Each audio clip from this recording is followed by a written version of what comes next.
104.5 The Team, your home for New York sports. And one of my favorite shows was always Sports Science. So I always like when John Brenkus has time to join us on Radio Row here in the Mall of America. Right before we went on, Goz, I didn't think it would be a good memory. He brings up how you used to get choked out all the time on Sports Science. I got choked out 3 different times on Sports Science. Once by Fedor, once by Gina Carano, once by BJ Penn. Of those 3 experiences, the Gina Carano one was. Here you are. First of all, she's an unbelievable athlete. Right. But second of all, of the 3 people, she's by far the most pleasant, right? Oh, she's a beautiful woman. By a lot. Oh, yeah. By a lot. So it was funny. After BJ Penn choked me out, I was like, look, I've done this now 3 times. This is enough. I've done the science of it. We did something different on the science of it each time. I've done enough of the science of it. But what most interesting is that what happens when you actually get choked out is that your brain is shutting down everything it doesn't need as a resource. So memory goes prior to actually blacking out. So you don't realize that you've blacked out. It just stitches it together seamlessly. So you're just looking forward, and the next second they're like, "Oh, you were just passed out, choked out." I'm like, "But I don't remember. Because right. My memory was cut off. It's seamless. So you don't have that feeling of like, oh, and I went to sleep."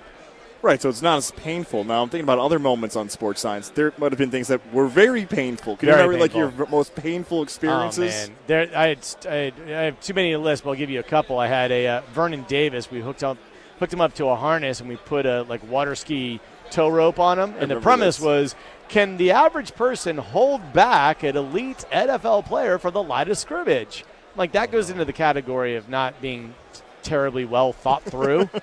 Because he takes off, I fly 5 feet in the air, crash to the ground, on artificial turf, shear all of the skin off of my arms as he's dragging me for 10 yards.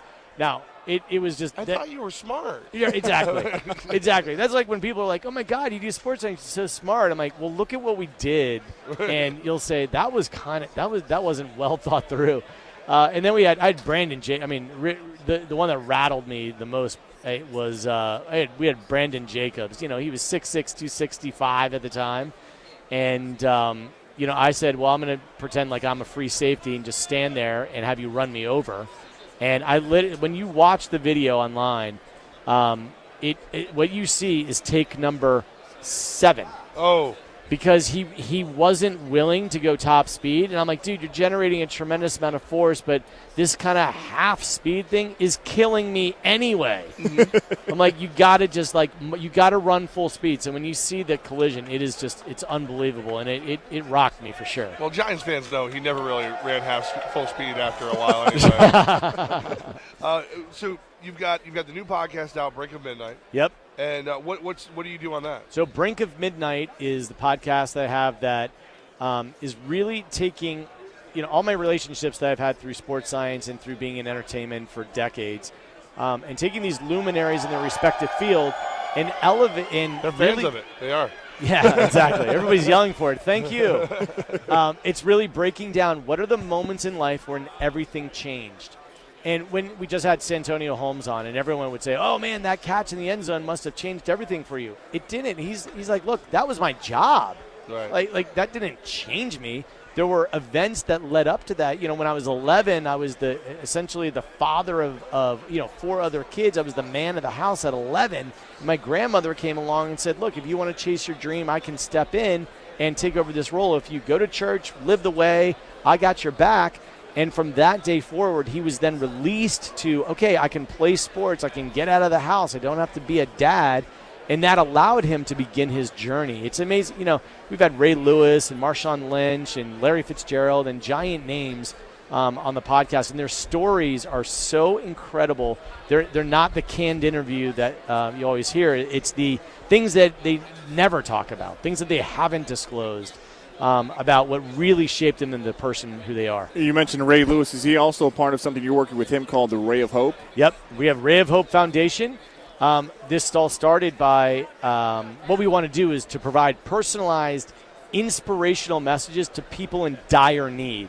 So if you go to rayofhopefoundation.org, and if you know somebody in dire need, this is not a site to go to say, hey, can you wish me a happy birthday, or my kid good luck on their math test. We have a all-star roster of celebrities who have all said, look, I am at the ready. If there is somebody who needs an inspirational message from me, and that will help them, if they have cancer or if they're in a really dark spot in their life, I can help them. I want them to know that I'm praying for them, that I'm thinking about them, that they're not alone, and we send directly to their phone. We send these personalized messages from people who they admire in our celebrities, and it's amazing because there's no money that's exchanged. There's no way that I'm monetizing it. It's just look, we want to reach out, Ray and I and Rob Vaca, my great friend that started it. We want to make sure that we're perpetuating positive energy because that's certainly what the world needs more of.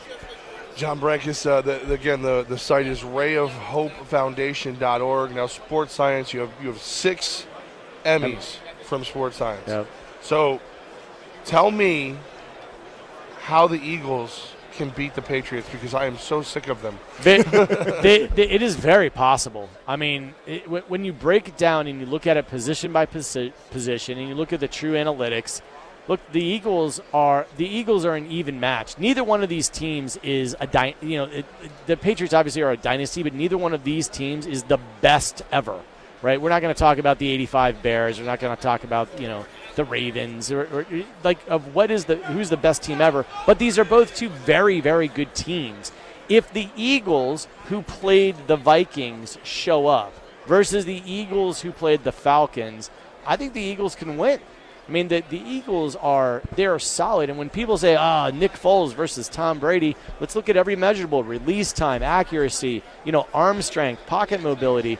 Look, I mean, Nick Foles is 15 years younger. He hasn't been underneath these lights, but just from a purely scientific standpoint, you're like, look, Nick Foles stands up against Tom Brady. Now, it would be blasphemy to sports to say Nick Foles is as good as Tom Brady.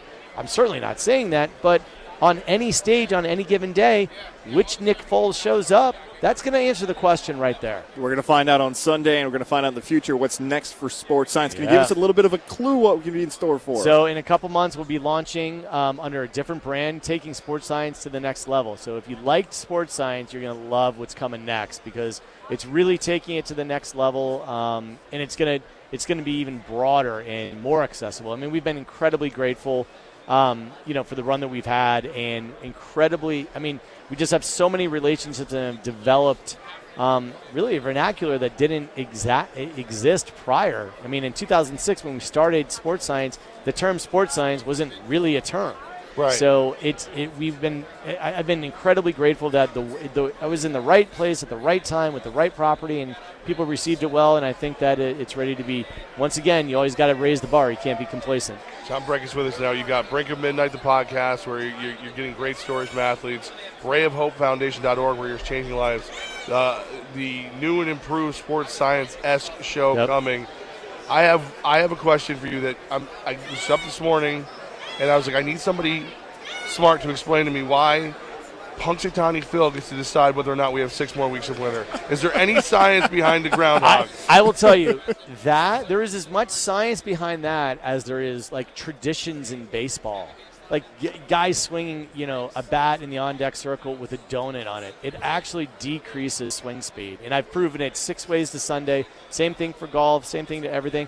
Like why we put stock into different things, it's simply tradition. So that rodent has no effect. It's not 6 more weeks of winter. The rodent, you know what? Now, I could be speaking out of school because maybe there is, maybe he's an oracle. I mean, I don't know. But I suspect it's just a common rodent and has absolutely no bearing. But, maybe when we are able to tap into the 5th dimension, we'll figure out, oh, my God, that rodent was an oracle. I'm just saying, if he gave us 6 more weeks of this 3 below zero stuff we're getting in Minnesota right now, I'm going to eat them. I'm with you. I'll be right at the table with you because I'll tell you what, this winter, I live in Park City, Utah now, and it's been the warmest winter ever. You go on the East Coast, and it is as cold as it's ever been. Yeah. And now 6 more weeks is some rodent in a stump. I'm on Bill Murray's side on this one. Exactly. John Brenkus, thank you so much, man. We appreciate you. Listen, I appreciate you guys. Thanks for all the support.